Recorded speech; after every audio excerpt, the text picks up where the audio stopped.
પૂજ્ય શાસ્ત્રનિષ્ઠ પંડિત પ્રવર શ્રી ત્રૈલોક્યમંડન વિજયજી મહારાજ સાહેબને પંડિત પદ પ્રદાન નિમિત્તે નવલું નજરાણું. સહજ સુભગ સુરીશ્વર શ્રુત પ્રેમી સાહિત્ય રસિક આચાર્ય ભગવંત શ્રી વિજય પ્રદ્યુમ્ન સુરીશ્વરજી મહારાજ લિખિત શાસન સમ્રાટના તેજ કિરણો.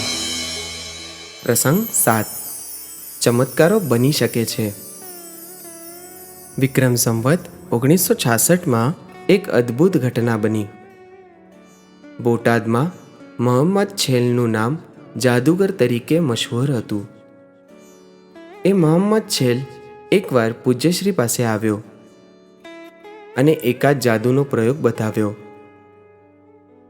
પૂજ્યશ્રી એ જોઈને સહેજ પણ ન અંજાયા અને ઉલટાનું તેઓએ જાદુગર છેલને કહ્યું કે મોહમ્મદ છેલ, તમારી વિદ્યાનો પ્રયોગ કોઈ સાધુ સંતની મશ્કરી કે હસી માટે ન થઈ જાય તેની તકેદારી રાખજો.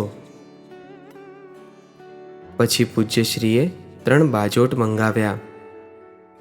એ લાવનાર શ્રાવક હાજર હતા ને છેલની સામે જ એ ત્રીજા બાજોટ ઉપર પોતે વિરાજ્યા અને છેલને કહ્યું કે વચલો બાજોટ ખસેડી લો, અને મોહમ્મદે વચલો બાજોટ લઈ લીધો. મારા સાહેબ અદ્ધર રહ્યા. છેલ તો જોઈ જ રહ્યો. આ શું, તને એમ કે વચલો બાજોટ ખેંચી લીધો એટલે હમણાં નીચે પડશે.